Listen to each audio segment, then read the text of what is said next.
All righty, let's get started. We just do a kind of a free-for-all session today. I asked for a bunch of different suggestions for you. I wrote down about 6 or 7 of them. I will do my best to get through as much of this as possible today. So give me a little bit here to get through them all, and hopefully we can answer a lot of the things that you guys wanted to cover. But if you have something, certainly pop it in chat. I will do my best to monitor chat. It's not always easy once I get rolling on stuff to continually check chat, but I'm going to pop it out here and I will keep an eye on it. So do my best for you. So let's take a look at the market here. And what we're looking at is a kind of my little day trading grid, if you would. It's evolved. I change it. I have a couple different ones, but it's a good option. I think zero DTE was a couple things that were on people's minds today, and this is a reason that I don't just jump in at the beginning anymore and just drop a at the money fly. Also, all these multiple entry iron condors, iron flies, whatever. I mean, that's a lot of work. So congratulations if you guys like doing that. I know there's some people that do. To me, it's just bananas that you would want to sit in front of your screen managing 6 different iron condors and flies that you put on every hour. If you make money at it, that's fantastic, because I think that's the goal. For me, I just don't have desire to stick to something for 8 straight hours of the day trying to figure out what the market's going to do, and I'm going to lose 3, win 4. I don't know. I'm not saying it's wrong. If you're making money at it, congratulations. I know my friend Jim makes some decent money. They're trying, and Kathy, I think they're trying some different things, but who knows? I just don't have the time for that. So let's take a look we're looking at SPX here. We'll switch back and forth between ES and SPX. It is different. You do get different readings and charts, but I'll just give you a sample of what I might do on a zero DTE day. I'm not going to spend time today really getting into GEX levels and all of that. I know there were some comments about wanting some of that. I think it's A, I'm not good enough at it at this point, and B, I don't want to share something that I'm not really good at yet and give you a sense. But when we look at the SPX today, obviously we gapped down this morning, so it's a pretty good gap down from yesterday's close, and it's run lower. So you've got 2 charts here, and this one's a 15-minute. This one is a 3-minute, and then over on the side here, I've got the advanced decline on the S&P, and then I've got UVXY. So these things give me some clues as to what the heck is going on in the market. If UVXY is falling, the market's probably climbing. If UVX is rising, the market's probably falling. If advanced decliners are starting to fall, the market's probably falling. If they're starting to rise, the market's rising. What's the trend? What are we looking at overall? I do have some other screens where I'll look at maybe Apple and Microsoft and a couple others to see what's going on. But for the most part, I don't want to make my life that complex. And you can absolutely make your life massively complex when trading. I don't like it. I'm a very simple guy when it comes to this. I just don't have the patience and the time to want to get into crazy things. So let's take a quick look. What are we seeing in the market today? Well, right now on SPX here, we are in a definite downtrend, right? You've got the PSAR as in a bearish signal on the 15-minute here. You've got PSAR in a bearish signal on the 3-minute. You've been heading lower throughout the session.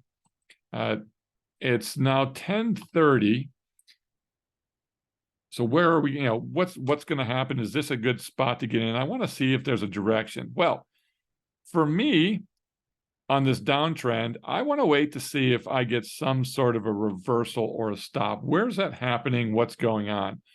All right, so we had some gaps to fill. I'm not really even worrying about those gaps back here necessarily at this point in time. But look at MACD. So MACD has been falling. We broke the 0 line here. There was no reason to get into the market early on because the MACD was just falling. Now, stochastic momentum oversold, RSI oversold, maybe both of those starting to reverse, and MACD reversing on the 15-minute. But we only have one dark red candle, so we don't really have an upward direction yet. But it's looking like maybe we've hit a low, and looking at what's going on, maybe we're starting to move higher. So we'll switch gears. This would be the trigger. Is there anything on the 15-minute that says, yeah, I think we've bottomed and we might be going up? Well, the fact that RSI is oversold and popping up, stochastic momentum is bottoming, and MACD might be reversing up. Those three things are telling me, okay, this might be a good spot. The 200 moving average is right here, which we're holding on to. So it's a maybe. Maybe the momentum has changed and we've stopped falling on the session. So let's look at the 3-minute chart here. And from a 0 DTE standpoint, I prefer to be directional if possible, or figure out a spot where there's a lot of data preventing me from moving in one area or the other. Today's option expiration, it could be lots of excitement today in the market. We'll see how things go. But when we're looking at the 3-minute here, it's down. The 21 green here is falling below the 50. Okay, but we just had back here MACD starting to reverse. But just because MACD is reversing and we're moving higher, which means we're running out of downward momentum, on the 15-minute, we're still in a downward momentum during that time, so it's pretty much invalid for me. I don't care on that. And you can see that, yeah, we tried to pop up, and then we just sold off and went even lower after that. So I'm not fighting the longer-term trend. This is going to be the exact same strategy for put credit spreads, which I'm going to address today. This is all the same. Does the longer time frame and the shorter time frame, do they jive? Are they going the same direction? And when does that happen? Well, right now, the longer time frame to me hasn't picked a direction. It's still oversold, and potentially oversold and trying to reverse on MACD. But I'm going to have to wait till probably 10:45 to see if we get one more move up. So I got to wait, and I'm going to give up some gains potentially on that. On the 3-minute here, we have reversed on the PSAR, so we now have a bullish PSAR. These two are not in alignment right now. Okay, we've been going down, but this is starting to improve, while this has not yet shown me that we're out of the woods. And we got about 5 more minutes to see if we have some kind of an uptrend or we're stopping going down. I'm looking for a reversal. So if I want to sell 0 DTE somewhere, I'm probably looking to see, can I get a reversal? I know that others, Gabe's fantastic at the volume stuff and other things. So he's really good. And I think Gabe prefers, I don't know if he's even on here, but so I don't want to talk for him, but he's really good at the breakout piece. I'm probably more comfortable with the reversal piece. Where is something reversing? And right now, look at MACD, how even though it's improved, you're fighting against, and we no longer here see a dark red, which means we have not reversed momentum going down. So I would not have wanted to get in yet, despite the PSAR reversal. MACD still way low here. We're starting to climb. Stochastic momentum is starting to climb, and we're coming off of an oversold territory on the SPX. Does that mean I should sell a put spread now for 0 DTE and be directional, or potentially put a butterfly on, which might be a more preferred trade? Not yet. It hasn't shown me that we're going to reverse. Momentum is still down. If I'm looking over here at the advanced decliners, they're still heading down. And it's, even though it came back up to the 0, we're back down to 128 stocks falling on the session. UVXY has been up. Momentum's coming out of that up move. So maybe we're getting closer, but there's really nothing to do here on SPX for 0 DTE. I am going to pop in ES and just take a quick look at the same type of a setup on ES. All right, so if we look at the 15-minute, you can see that ES here, the futures have started to reverse a bit. You're very oversold on RSI, pretty oversold on the stochastic momentum. Both of those are starting to push up, and MACD has started to reverse. So maybe when using ES, things look a lot better for you here. So let's get into, and let's just zoom in a bit more. So if we look at the 3-minute, you had some reversal back here, but you can't fight the longer trend. So I just ignore all of that. MACD is starting to lose its momentum again here. And even though stochastic momentum and RSI were starting to make a move, they're falling down because you're fighting this downtrend on the longer time frame. I'm not interested in fighting the longer time frame. To me, that's in control until it tells me there's an opportunity. I'm not doing anything. But we're close to an opportunity. We're just not there yet. Let's see a couple more minutes, but I have to see probably the MACD fall and start to reverse. So I'm doing nothing on 0 DTE at this point in time. Some of you may put on your at the money iron flies. You may be out already. Congrats. It's all good. It's just not my particular style anymore of what I would like to do.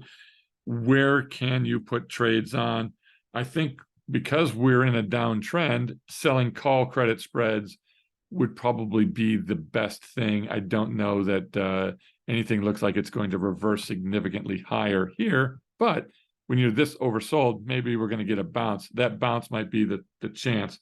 If you didn't already put on a call credit spread, I think it's a little late to potentially look at doing it now. And if I look at the chart, which you cannot see my Tasty platform, but I'm going to just look at a quick 0 DTE trade. The best 45.05 would be about where I would be looking to put on a credit spread. 45.05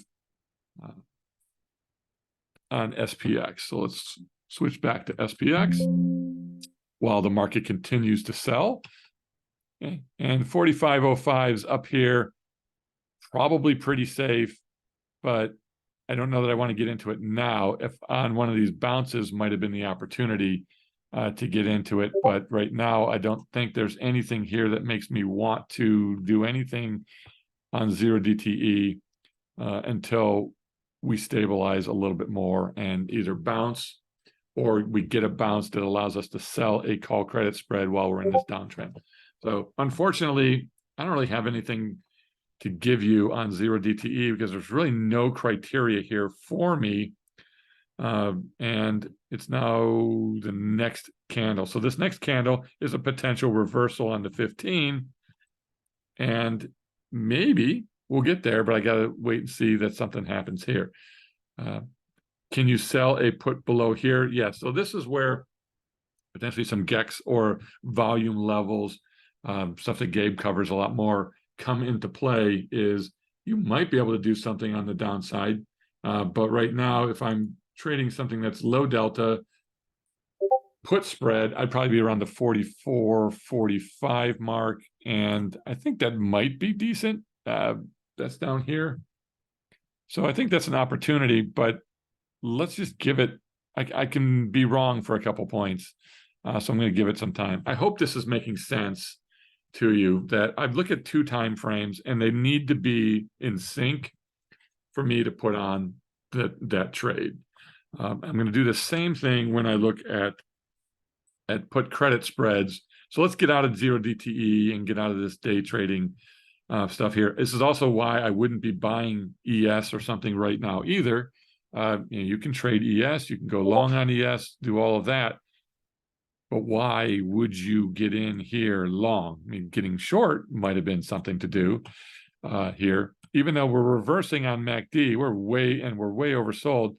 The shorter time frame is not, we're oversold and it's not reversing higher. So I'm not fighting, even though we're starting to base out here. Let's wait and see what happens on ES. If we can get some kind of a reversal on both MACD and RSI moving higher, then I think we could ride that higher. But PSAR is down, so you get a bearish PSAR on both. There's nothing on the upside. All right, so I think I've killed that total thing to death here. Max pain for SPY is 452, so 45.20.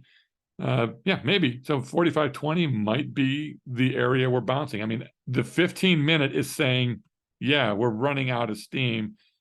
MACD is starting to improve, and stochastic momentum and RSI are not getting worse here. So yeah, I think 45.20 is a potential level, Bruce. So I would agree. I can post these chart setups in the thing. However, you're not done going down here. Look at stochastic momentum's heading lower. MACD is still getting weaker here, and RSI is heading lower. So, yep, there goes your 45.20. So if you just because Max Payne may be there, and maybe this is the reversal spot. So maybe this dip below and this reversal higher, maybe this is going to be the trigger to make a move up. However, you've got a 21 EMA here that you got to break, as well as this PSAR bearish signal. I wouldn't get in here while this thing's falling. Even if this bounces, 23 to 29. If it bounces 7 points, okay. It doesn't mean that it doesn't hit this and then reverse lower. You've already hit it, once, almost twice. Every time we've had a little bit of a rally, we've sold it back off. So I'm not convinced. But looking at stochastic momentum and RSI starting to tick up a bit on the 15. So maybe we have found that area in here. I got to give it a little bit of time. I'm in no hurry to make some money. I can still make money.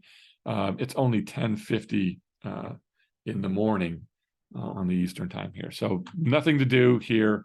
I probably took too much time going through that, but maybe that was helpful. All right, let's look at my weekly daily stuff, and let's talk a little bit about we'll talk a little bit about stocks. We'll talk a little bit about credit spreads in here. We'll talk a little bit about getting long some other types of trades. One of the questions I got was, well, why do I not like stocks anymore?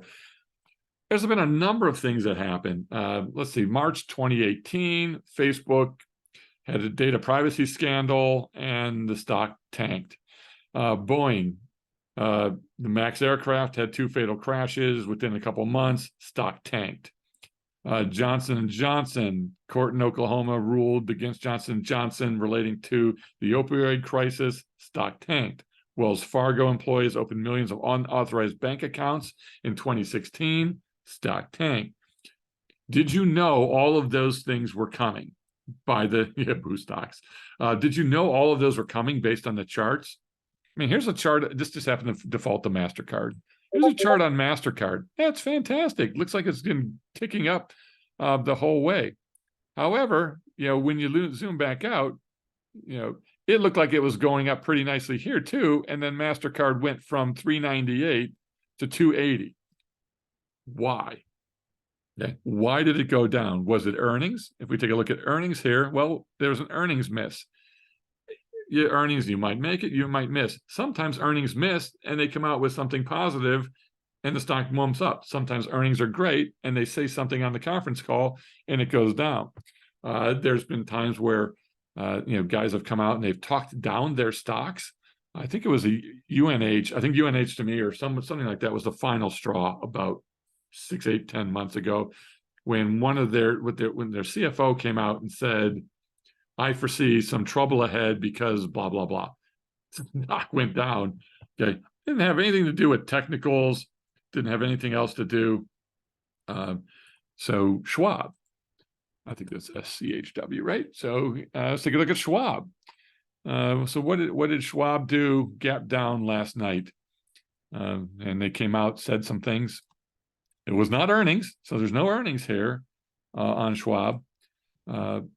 So Bruce got a lot of Schwab stock. Report came out last night, caused it to drop over 4% today. I mean, look at this gap down today on Schwab. You thought, based upon yesterday, in the last 3 days, that we had a bullish PSAR signal reversal here. We moved back above and then couldn't hold it.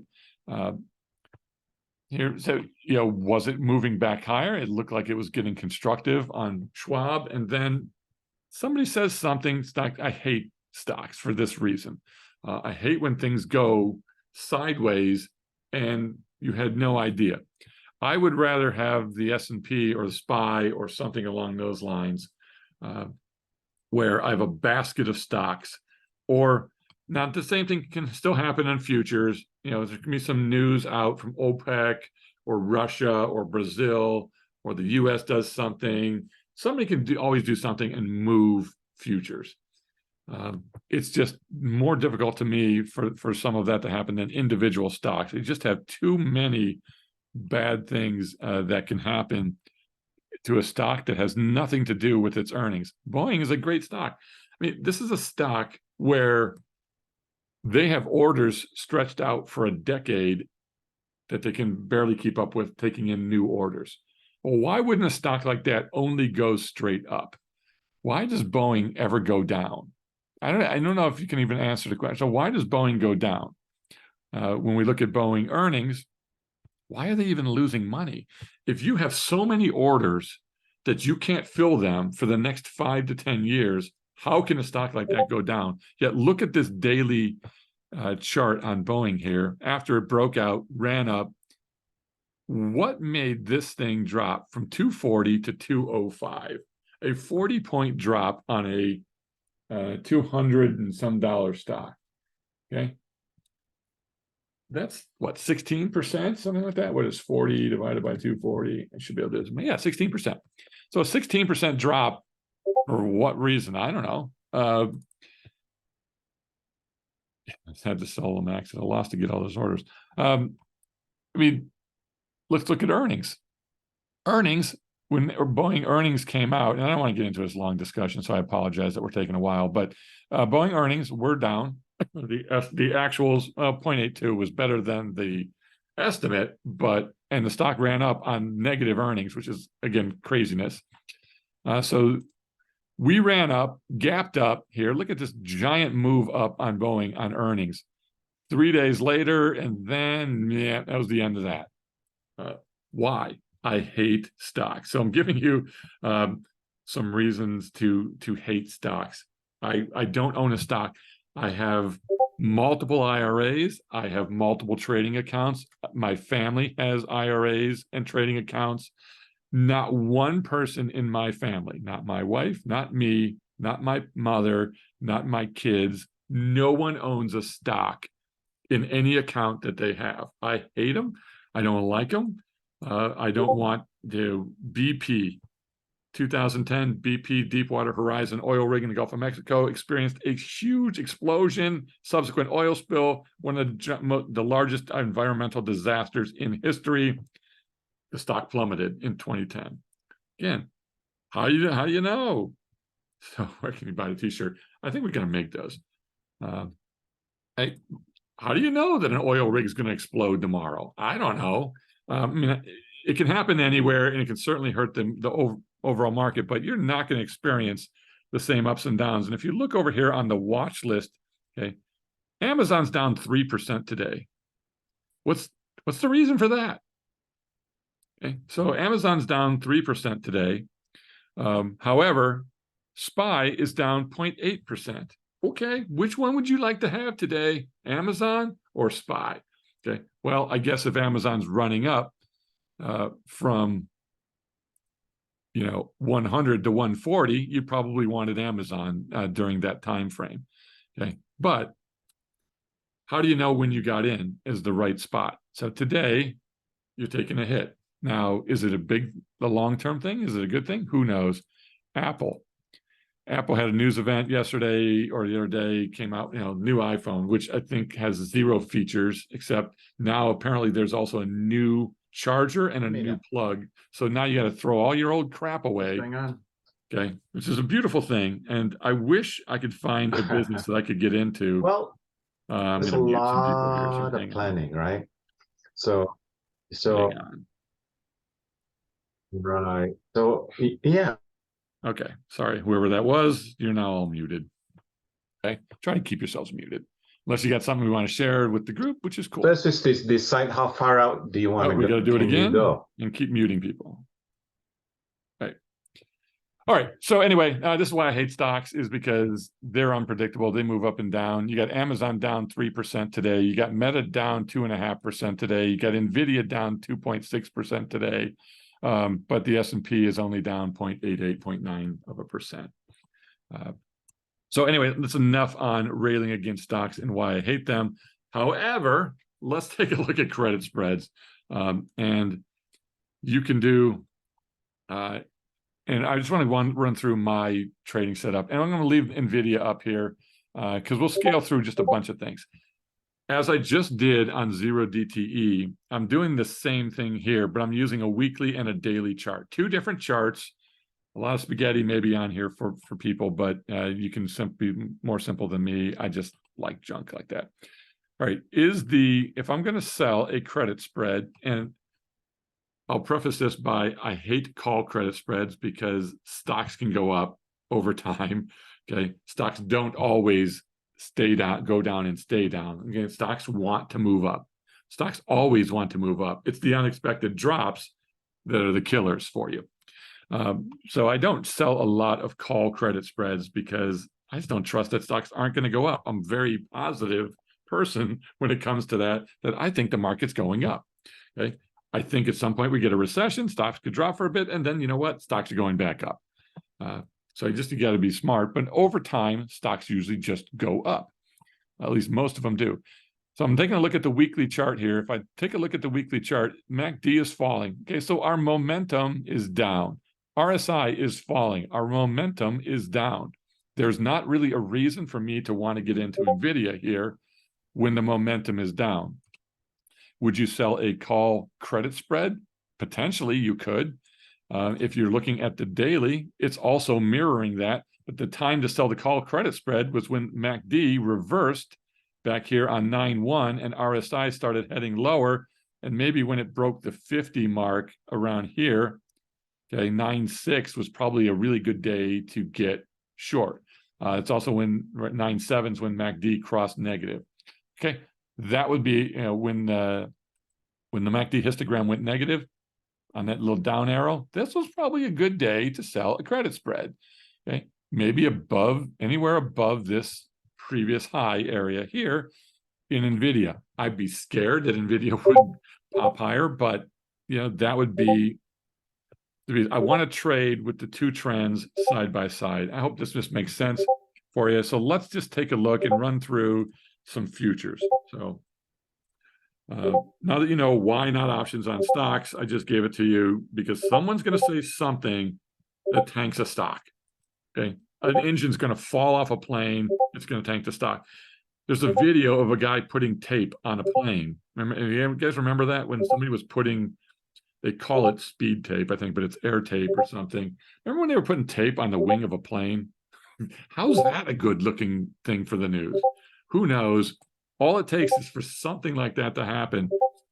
Some guy driving a Tesla gets into an accident because he fell asleep at the wheel and was doing something wrong, but Tesla's blamed for an autonomous driving accident. Tesla goes down 10 points. Who knows what happens? They're sending someone to into space. It blows up. Who knows? All right. So I hate stocks. You guys get the point. Let's move on. All right. I'm going to run through a bunch of different futures for you here and some sectors. Let's see if we can identify something that's going on today. Also, let's look at the US dollar too.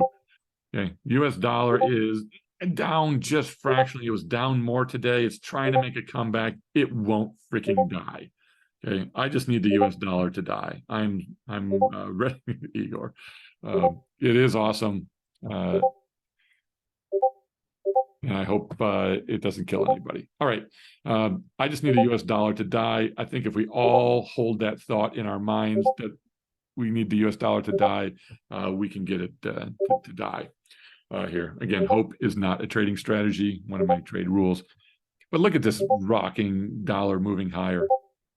But where are we? We're up at the top of the Bollinger Band. We're not quite at the 3 ATR here. I only care about the 3 because I want something that's overextended. Let's see if it bounces back. It really hasn't gotten to that point, so we continue to move higher.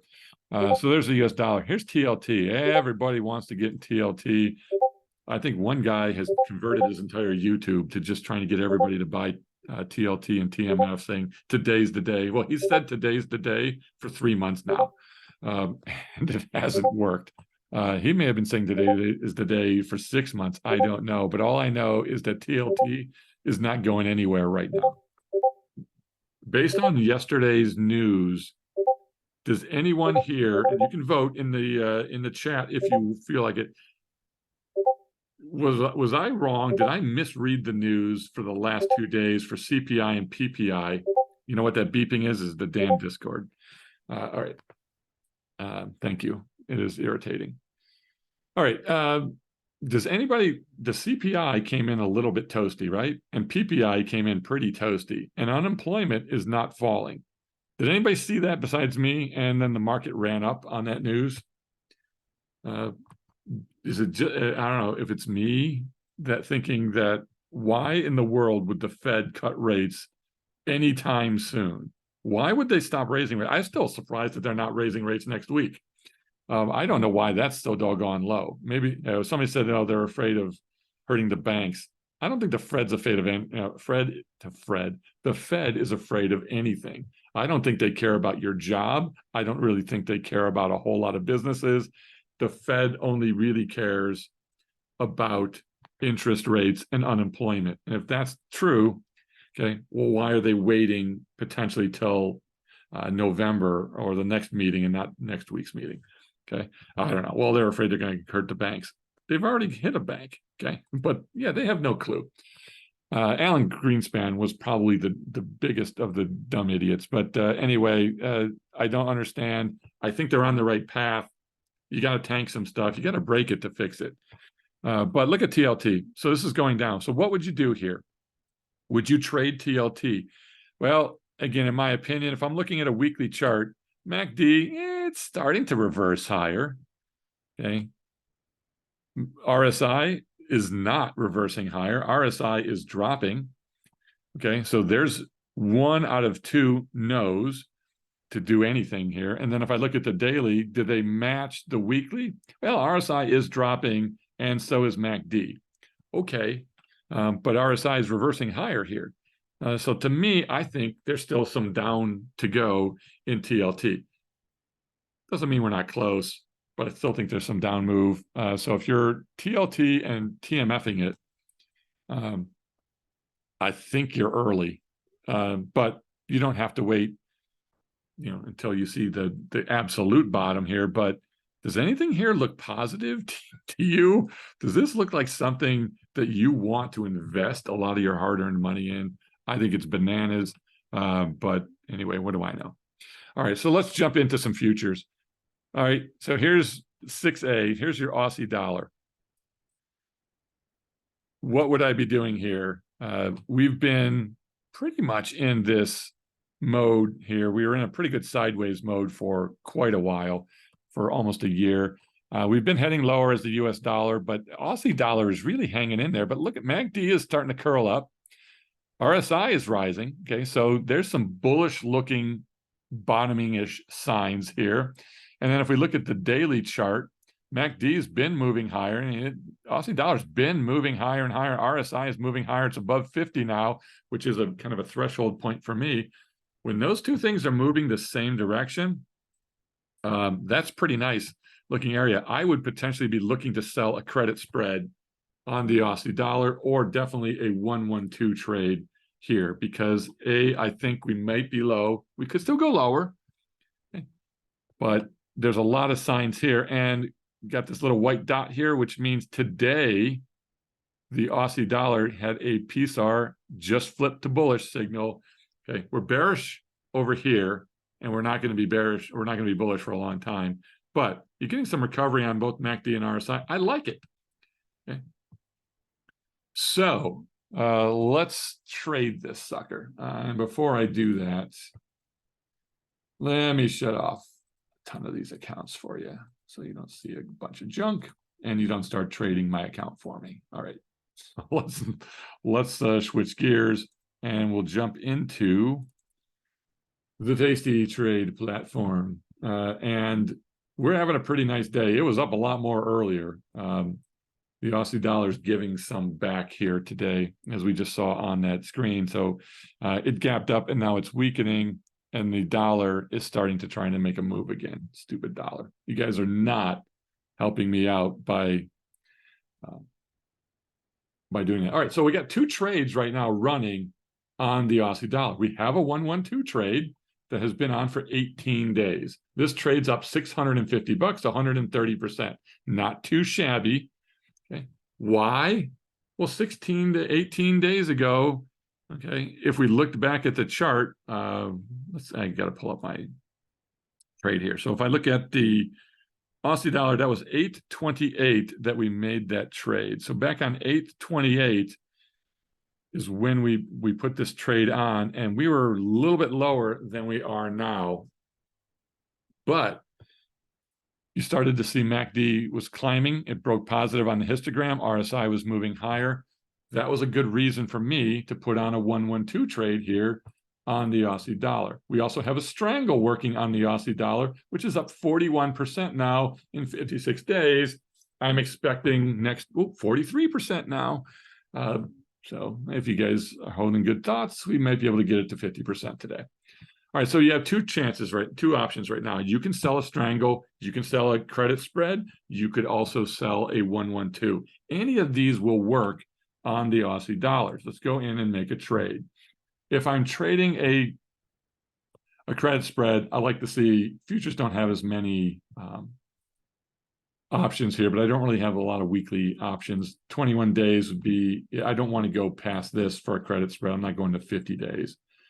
So 21 days credit spread, for me, I like the 12 delta-ish. So I just automatically go around there, which is about a standard deviation move.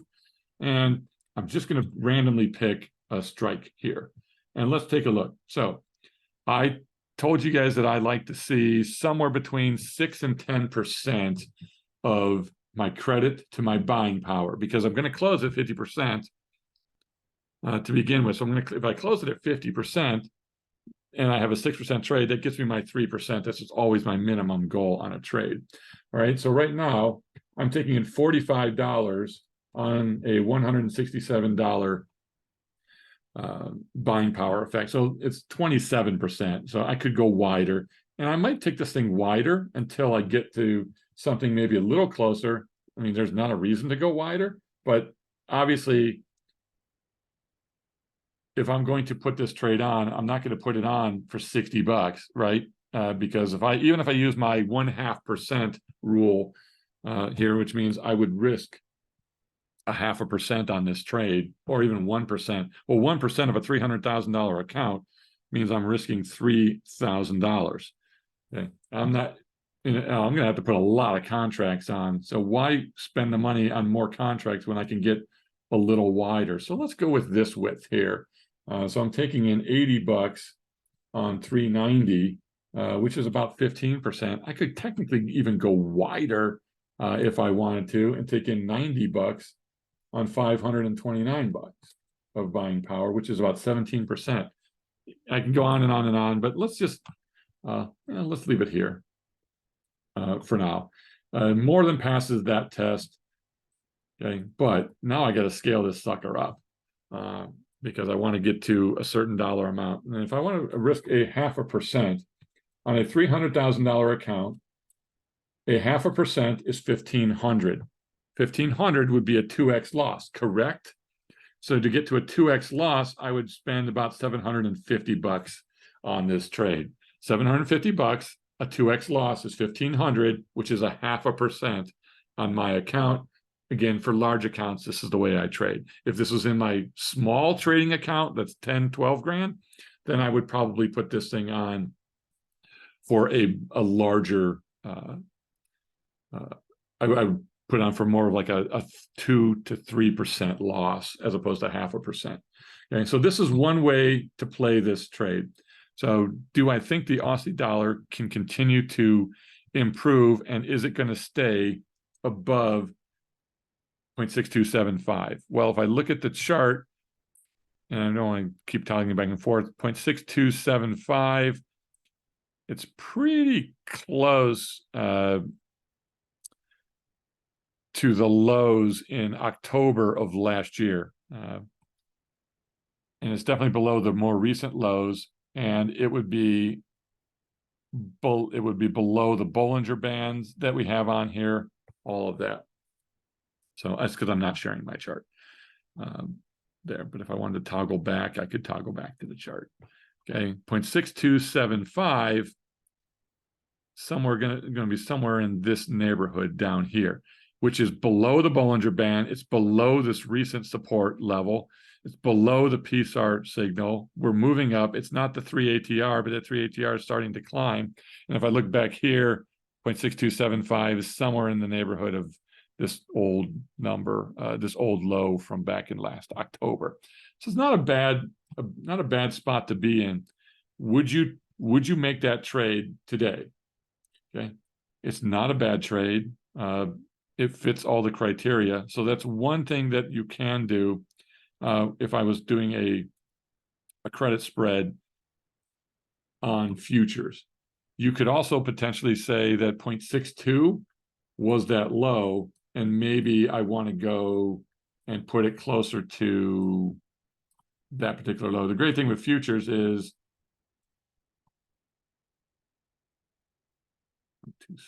okay. Great thing with futures is you've got lots of leverage to go pretty low. This 0.62 would be pretty much the low that this thing has seen in the last several years. Is that where I think the Aussie dollar could be? Seems to be recovering decently. I think this might be an opportunity trade, but I don't really like these strikes way down here. There's not great,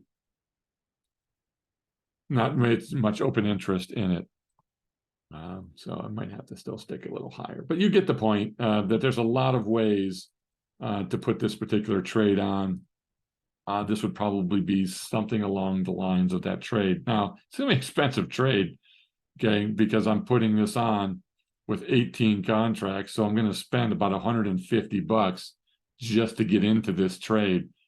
And that's the problem with futures. So I'm going to spend $150 on this trade that's going to make me $360. I don't know that this is a great deal in here, but you get the point. What I would probably more rather do here is put on a 112 trade,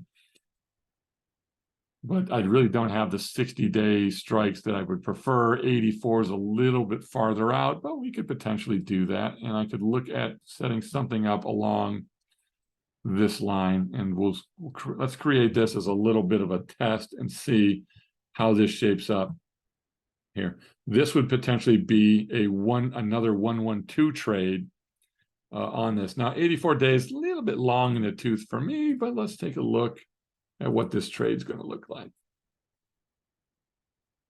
Okay, so here's where we are on this particular trade. Okay, so you're only making $50, but your buying power is 745. So what's that? It's 6.7%. It's not quite enough money for me at 84 days. At 84 days, that's 3 months. I want to make 3% a month in my account. So I need to make at least 9%. I'd probably have to move this, make it put up a tad. Okay.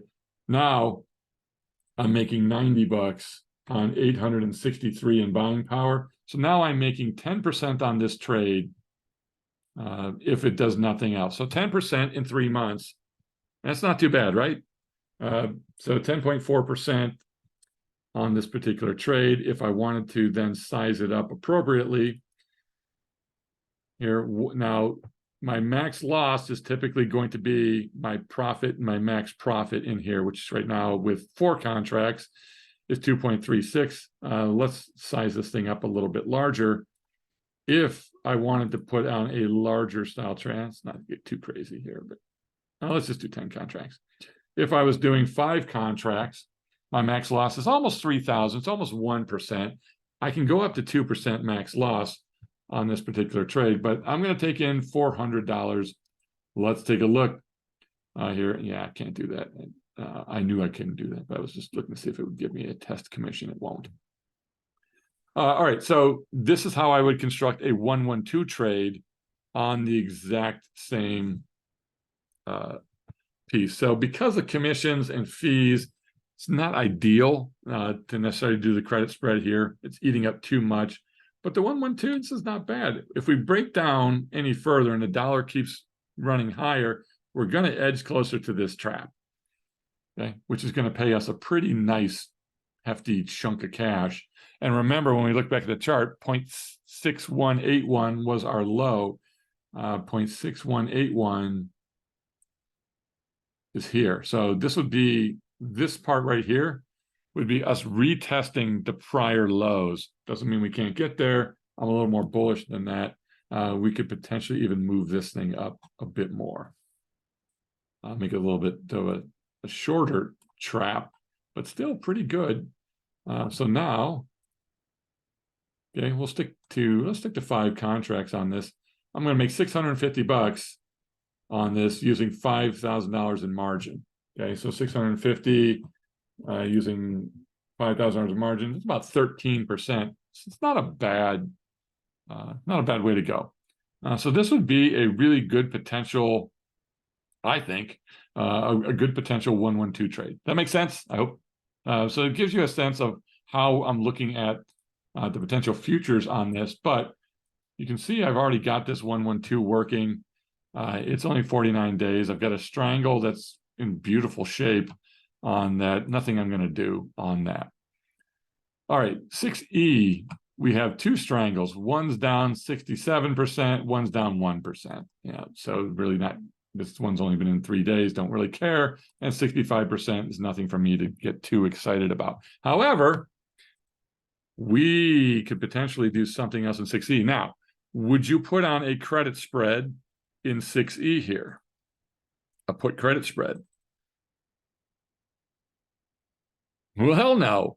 Okay, so if we're looking at this thing, MACD on the weekly is heading straight down and RSI is heading down. And if we look at the daily, yeah, it may curled up for 1 day, but it's not been looking good. And RSI is at lows. So the daily, not terrible. Okay, but the weekly is saying there could be more downside to go. They don't match, so I'm not making a trade. At least I'm not making a credit spread trade. Could I potentially put on a 1-1-2? Well, or a strangle? Well, yeah, I've got strangles already running in this, so I would put on a strangle because the strangle is all about probability, and I really don't care as much about the chart. I mean, this is not ideal, and I really don't want to see more of that. But how much more down can it go? Who knows? Obviously, it can go down a lot more to here than it is now, and I think Europe is a gigantic frigging mess. They have no clue what they're doing. The ECB has no clue what they're doing. They've gotten rid of all their nuclear power. They've gone back to coal.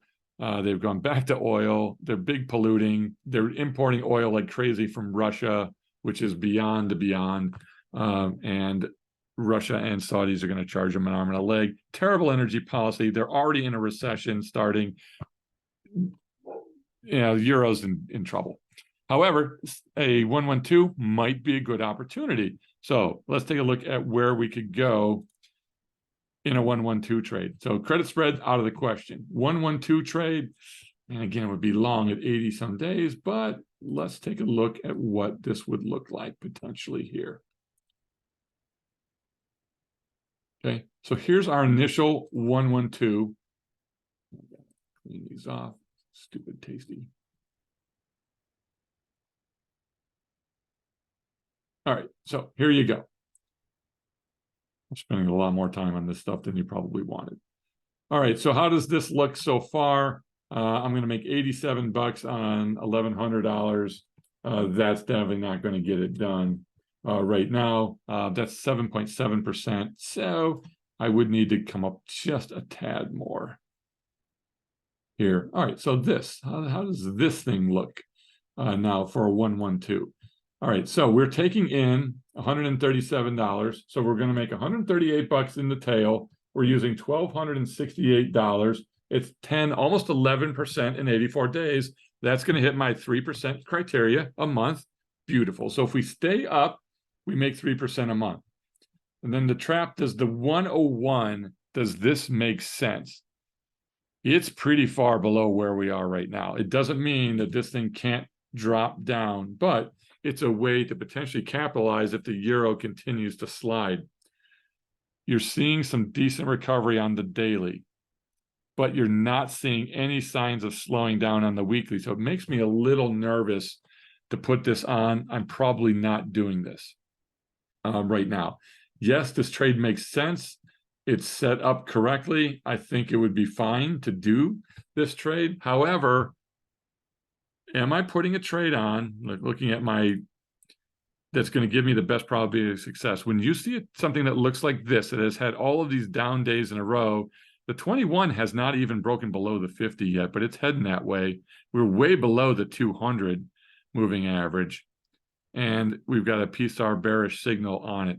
And MACD is not overdone, and neither is RSI. These are not at the bottom yet.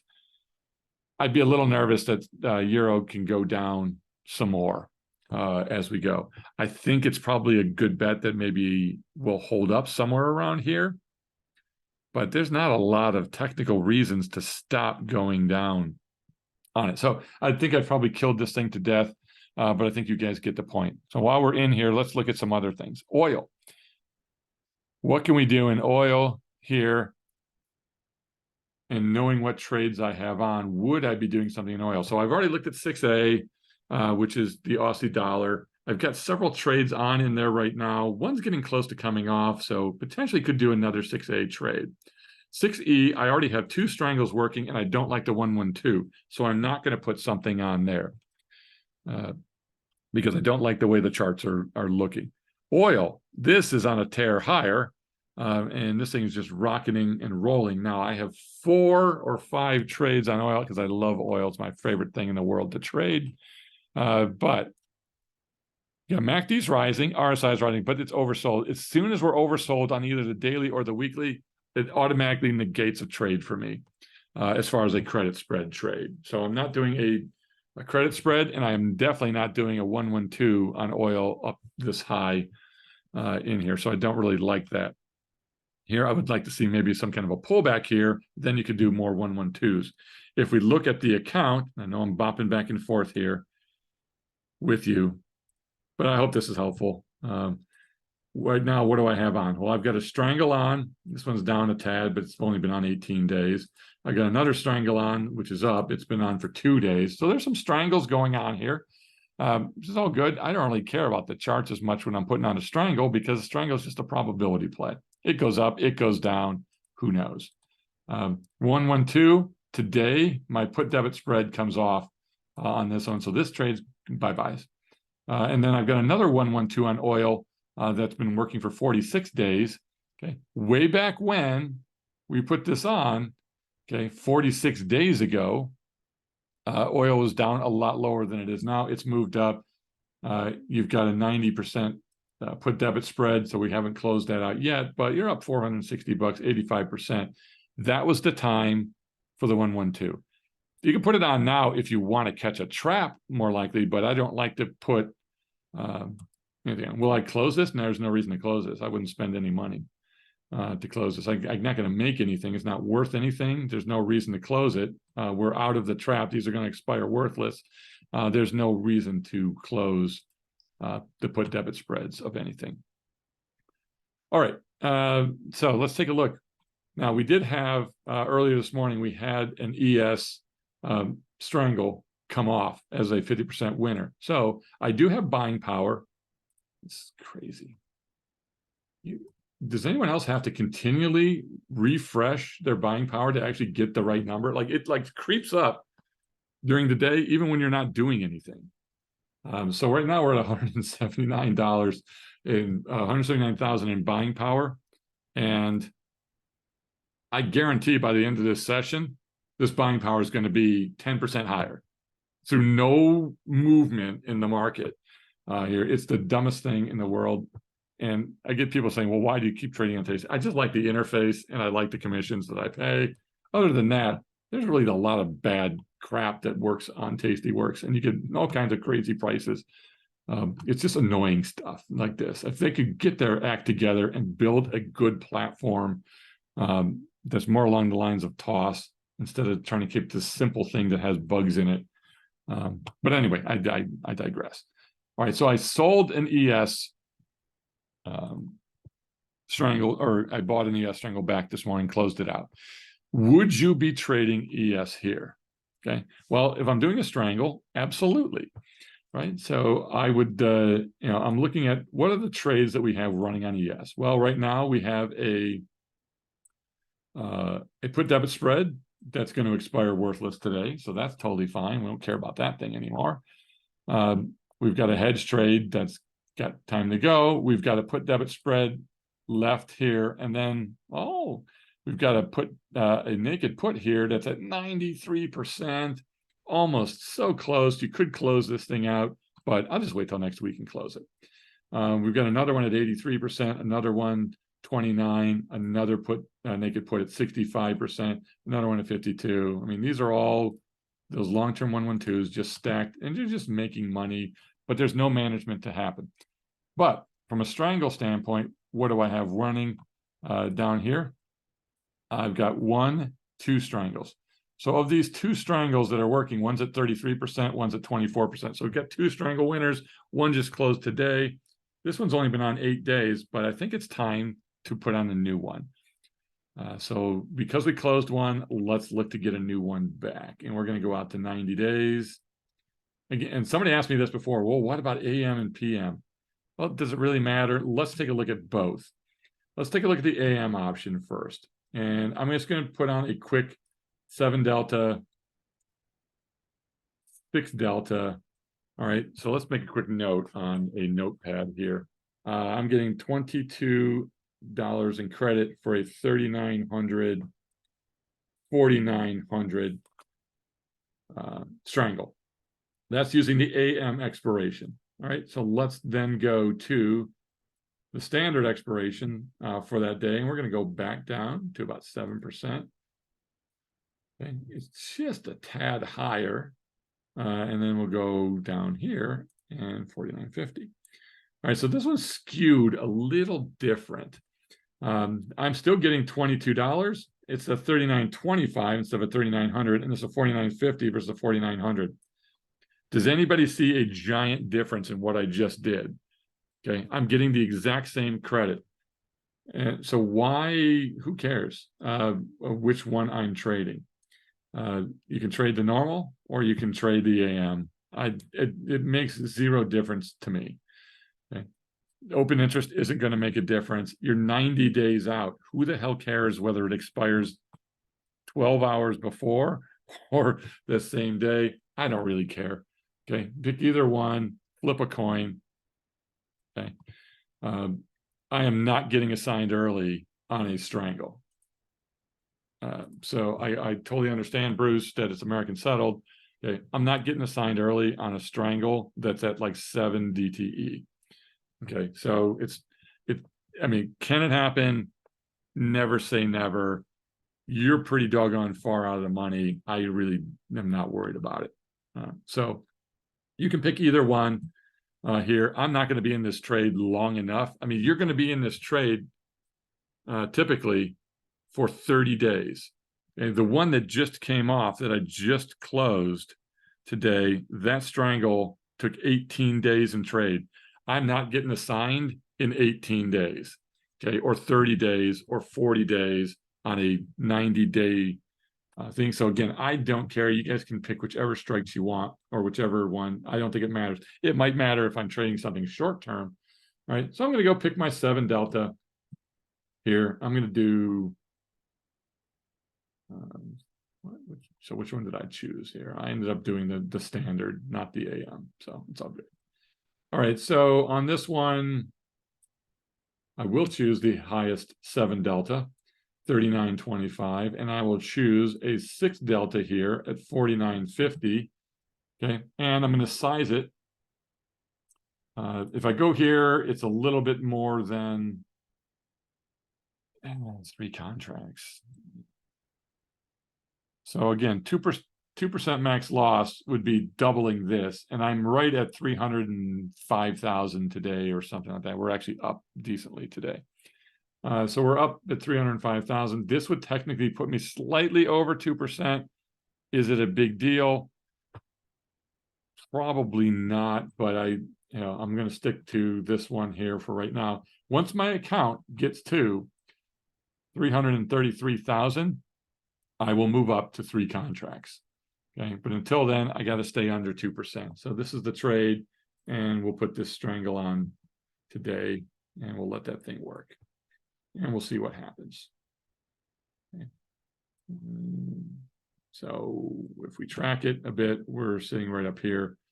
on this particular trade, and I'll just let it sit for a bit. I'm never in a rush to try to get under to lose money and adjust it.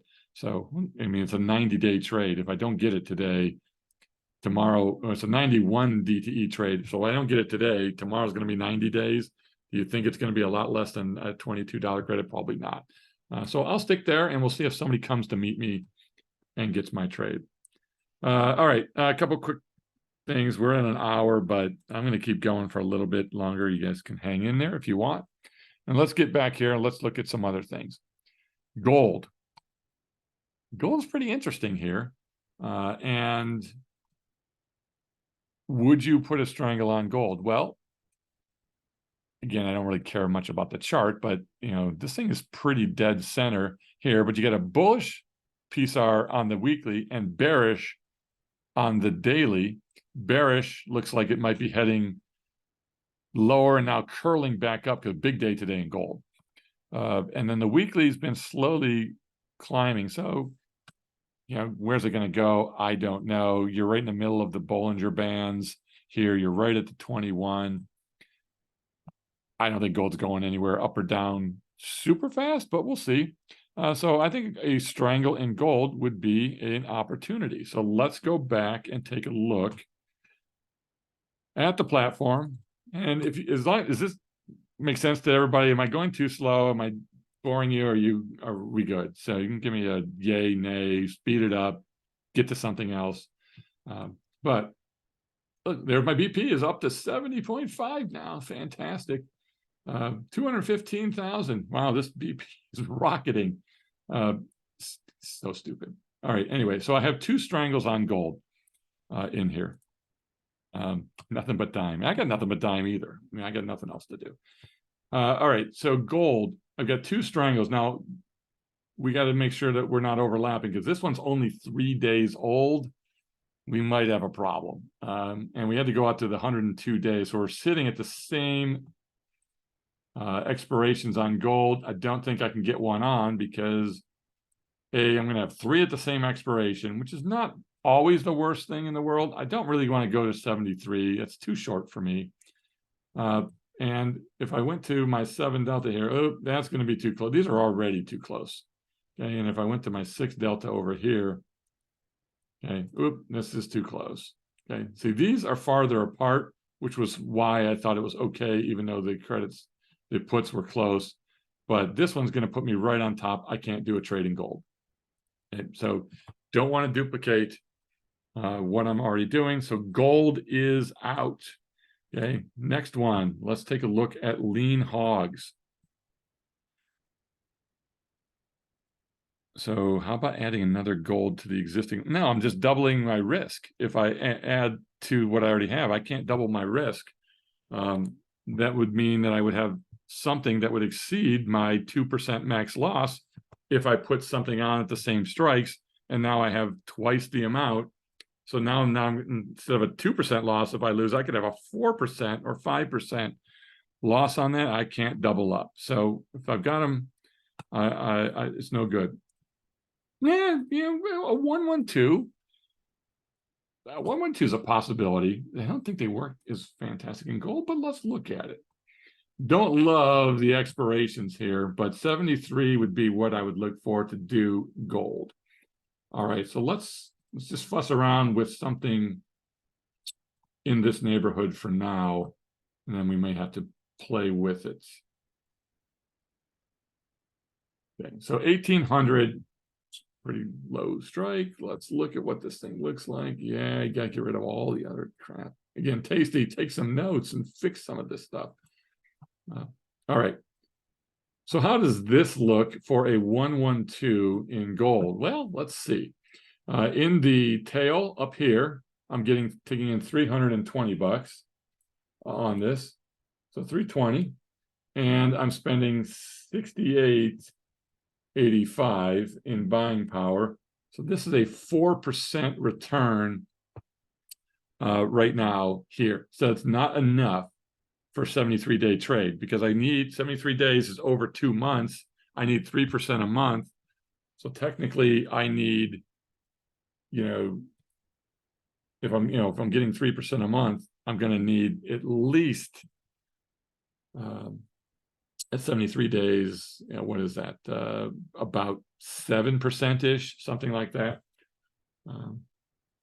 So I'm going to need to take in 7%. So maybe I can move these puts up a fraction. Buying power just went up on that. So now I'm taking in $370 on 7,017 buying power. It's 5. This is even worse. Crazy. Let's take a look at this one. Seems to be actually getting worse the more I adjust it here. $420 on this 112. $420 on 7,393. Okay, is only, it's not even 6%. So the more it's actually getting worse, the smaller I make this trap.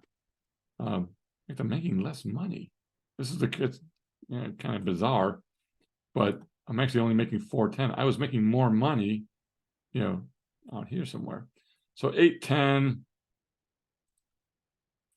So 400. Did I just do this one? I don't even remember. 410 on 73.83. It's 5.6%. I had to keep moving this up. 815. 520. I'm not really getting what I want. So I don't think a 112 in gold here is really worth the opportunity, because the more I move this up, okay, to get to where I want, this is probably where I'm going to have to be. This is going to be the setup. That trap is not very big at all. So there's not much of a trap. 740, 730, whatever. So 730 on 87.95 in buying power. Now 8%. So this is where you'd need to be, but this trap should be like 4 times bigger than the tail, and it's not. These are already as tight as I can get. So when you're looking at this thing on paper, I'm now selling a 10 delta, not a 5. And these are already as tight as they can be for the put debit spread part. I just don't like it. So to me, I would not be doing anything in gold as far as 112s. I can't make it work. We can maybe revisit it as we go, but right now I can't make it work. So you got a couple things to consider. You might be able to put on a put credit spread, but I think you got to wait a tad, because the weekly, while it is slightly, you are getting the dark bar on the MACD, it is rising, but it's so tight. And the RSI, it is rising. Maybe if it gets above 50, I'll feel better on the weekly. The daily is reversing and moving higher. So the daily looks decent, but the weekly really does not yet. So I think if I was going to do a put credit spread, I'd want to see some more confirmation. Have we bottomed? Maybe. So maybe there's some support here.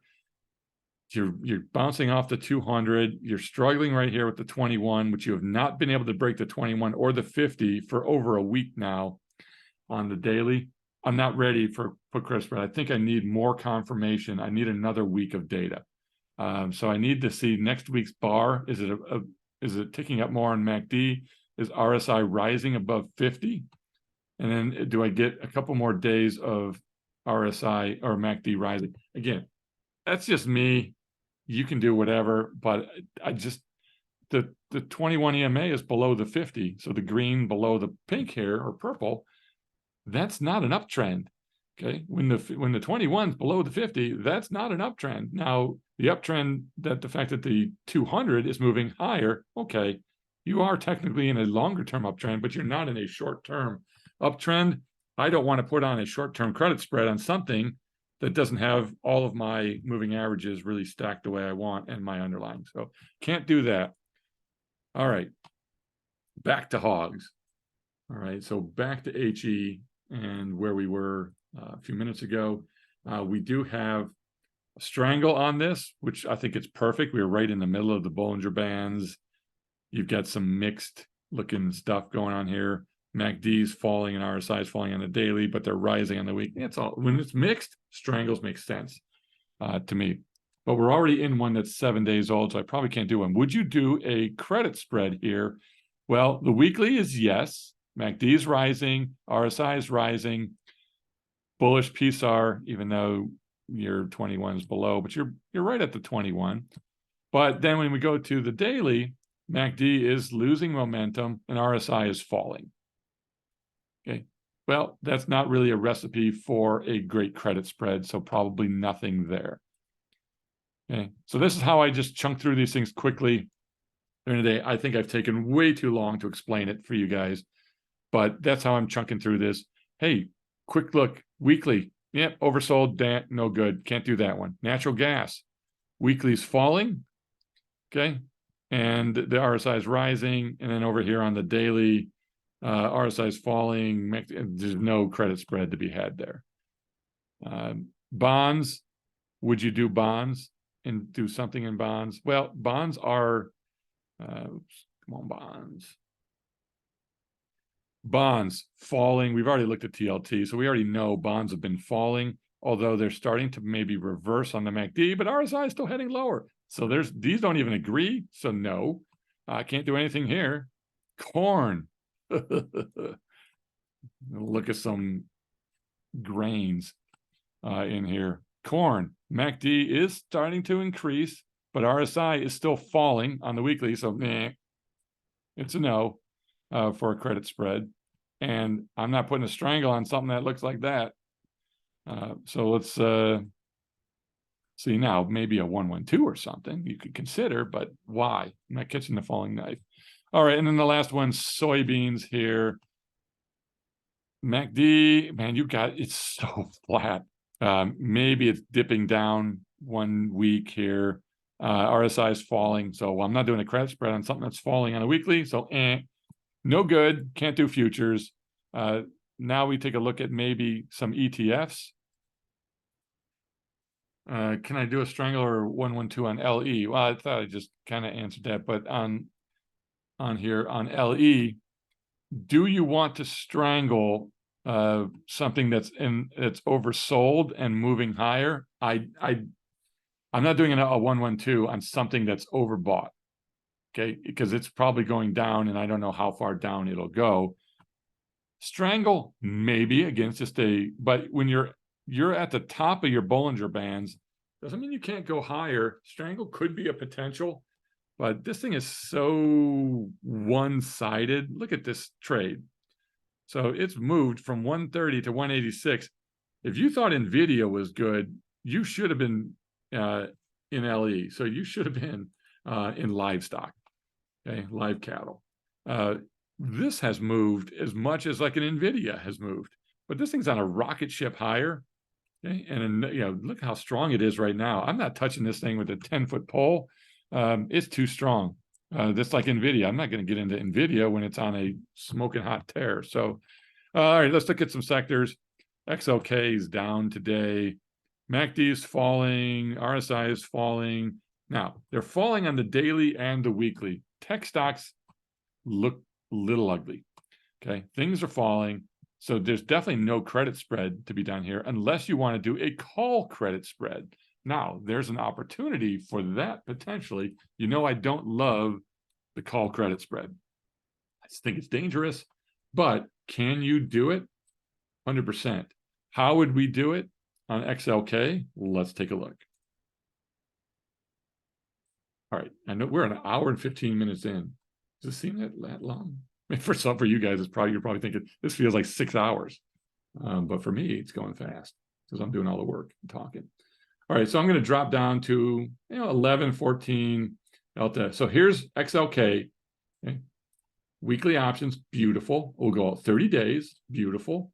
Okay, let's go up here and let's start around the 12 delta. You know what? Let's hit the 14, and let's just pick something here for now. $21 on $179 buying power is 11%. So we could go a little wider and still do, yeah, exactly, Carl.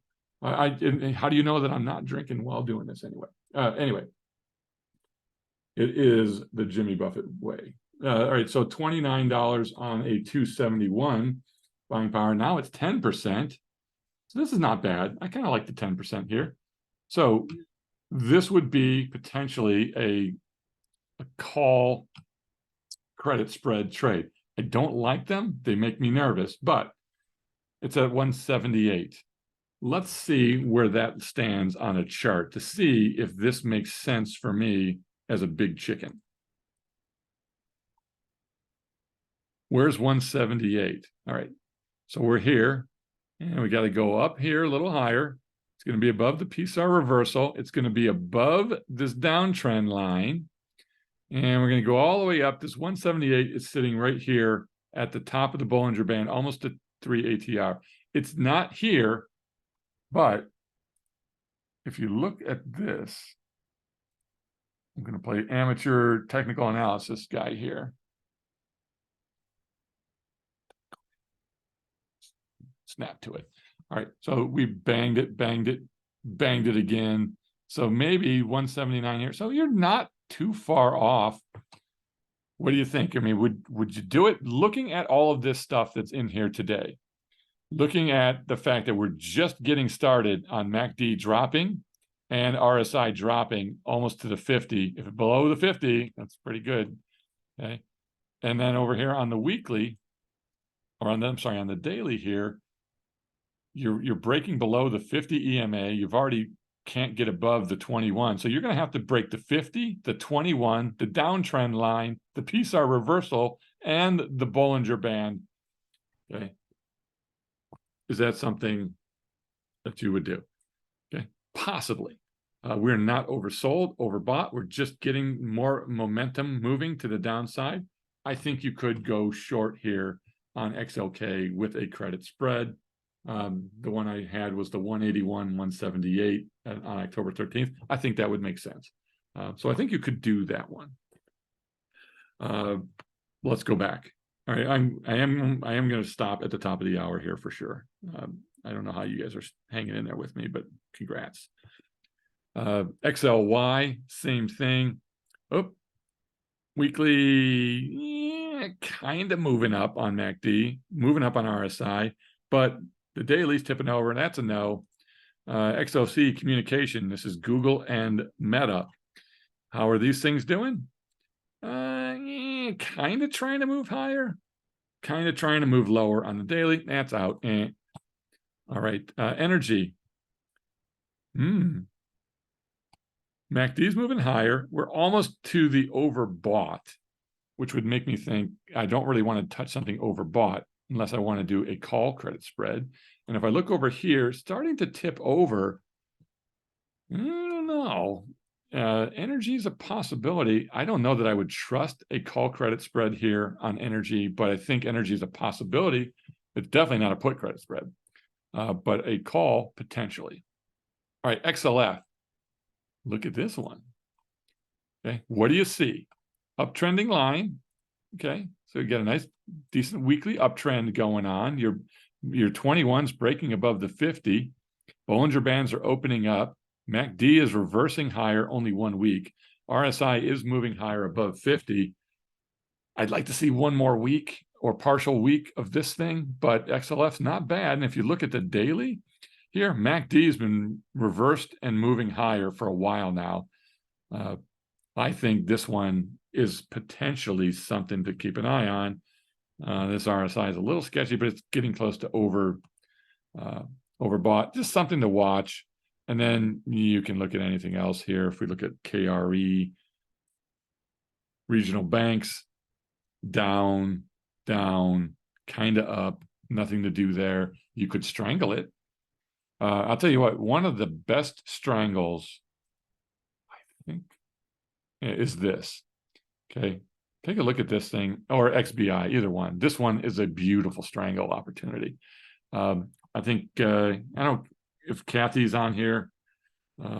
Kathy Valentine, I don't know if you're here or not. I think this is one of your favorites. If she, I don't even know if she's here, but I think she does XBI pretty frequently. I know she likes it. I mean, just look at this thing, just sideways move on XBI on a consistent basis.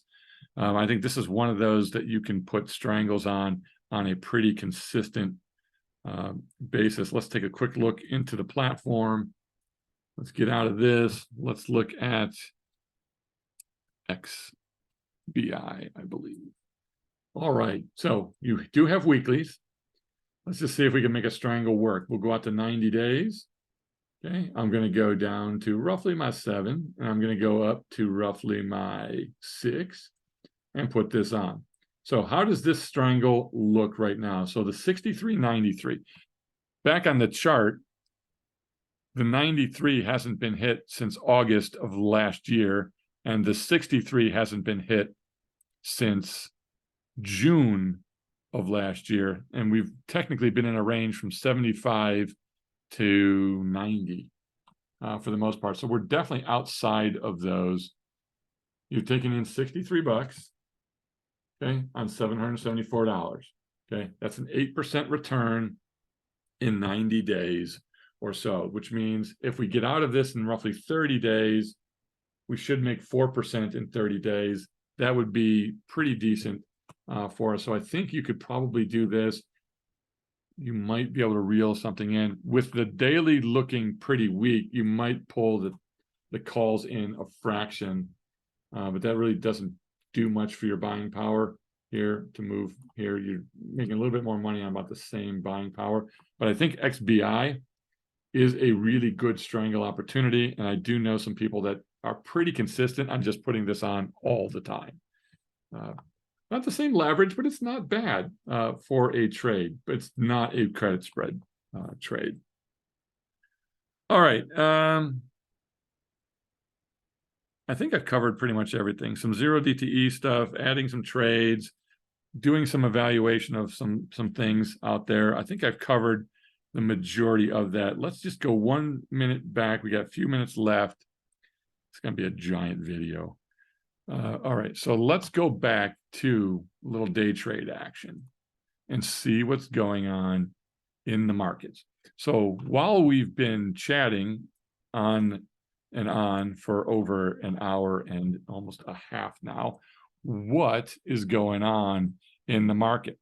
Well, remember we started to see the 15 minutes starting to curl up. Well, you're seeing that now, the RSI kind of trying to break up, stochastic momentum moving up, and MACD moving up. So right now, selling a call or selling a put spread, not the worst thing, or buying a butterfly, maybe not the worst thing. But then if I look over here, okay, we've really had the only opportunity to do something was back here around 11 o'clock when we were about an hour in. This would have been a spot where you started to reverse higher on everything, maybe even here, even closer to like 11:18.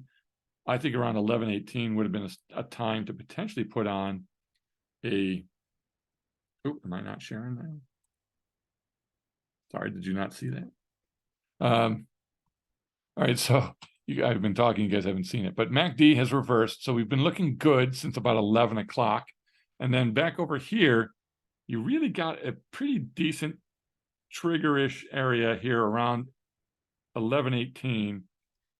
And you've been moving higher. Now we're coming back down. So now it's kind of no good. That would have been the time here that this time frame said, yes, we go at, I've had probably two good 15-minute spans, like about 11:30. Yes. Where were we at 11:30? Well, we were right here as things were moving higher. Would probably not have been a bad place to place a trade in here, but now we're starting to fall back down. So what can you do, if anything, in here on SPX?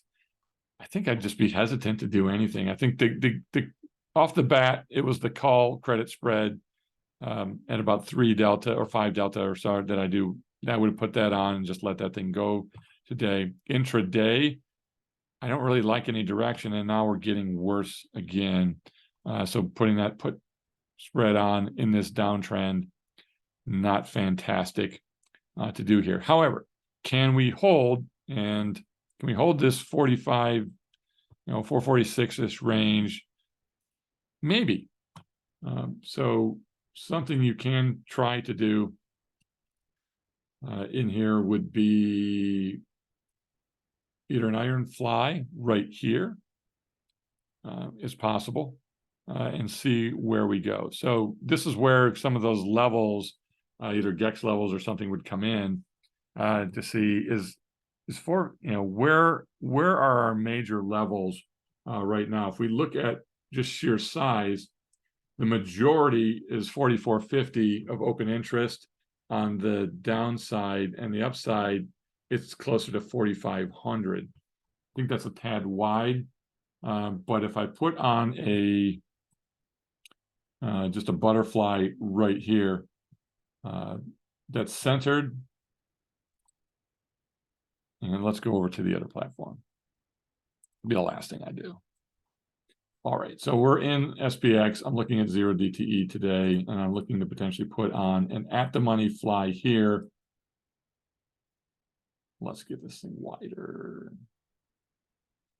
55. Let's go 30 points in both directions. All right, so here's an opportunity here to potentially put this on. What will this look like? Here is, if we can stay anywhere in this range, so this range is going to be 4450 to up to about 4480. That's our range. If we can stay in this range, we're going to have a pretty good return. However, what is that return going to look like here? I would buy this one potentially and look to see if we can just hold in here for a while. The 15-minute looks decently positive, like we've hit a bottom around 4460, and then the 3-minute looks like we may have hit a top around 4470 before we started to sell off. Now it's coming back, so I think you could potentially do something in here, either centered around this area here, or in this neighborhood. So what's 50 up, 50 down? Oh, that's sorry, 30 up, 30 down. So maybe putting something on here, paying 16 bucks. I'm only going to lose a fraction if I put this one on. You can also do an iron fly in here at the same piece. Are they the same as the morning sessions? Well, no. The morning you got a whole lot more for that. But 1320, and what am I going to try to take out of it? Maybe 10-15% or something. What's my loss going to be? What do you want to get out of it? You could also potentially, because we are starting to move up on the 15-minute, is maybe we start to look at something along this line. Do you think we can get back to 4480? Possibly. This thing's going to cost me $1.90 to make 815 bucks. Let's skew it down just a fraction. Are you willing to risk 200 to try to make 80? We did this yesterday. We pinned it yesterday on that move. I don't know that we can do that here, but let's go back. What's going on? Okay, look at this. You've been moving higher. The time to put that on was earlier, and now you're getting a little bit of a hook here, moving back up on stochastic momentum. MACD and RSI are still rising. Now it's over 50. You're breaking above the here. That might be a reason to put on a one direction butterfly, not the band. Okay. And can we move up to 175? And would we be able to hit there and stay there? For 200 bucks, would you do that? I don't know. We'll try it. And if it starts to go sideways on us, we'll get out. But we'll stick with that for now. We'll see how that goes. All right, so there's our trades. That's a lot of stuff for the day. That's an hour and a half. I hope you guys got some stuff out of this. Hopefully it was worth it for you. Take a look at XBI. I think you will like trading that as a strangle. Take a look at some different opportunities. You can obviously apply these to stocks, and a lot of you are still in stocks. It's all good. I just don't like them because this crazy stuff happens on stocks. And I just don't like crazy. I'm chicken. I'm burnt from years of getting screwed over, and I just like it. Are you watching this SPX, by the way, move? And if you're watching the markets, they're moving up the more I'm talking here, because the 3-minute is working with the 15-minute, and they're both going the same direction. So I think we could get a little bit of an up move. We'll see. If not, yeah, $200. We'll see what happens on the day. But we're having a pretty nice day. We're up another $2,000 in the account, and I mean, so nice to see. Look at these. Look at his gain on the euro today. That stupid strangle that was over 100% loser is now a 62% loser. So I like that. Now, oil was negative, and that was helping us more, but it's only fractionally positive, making no changes to what we're doing.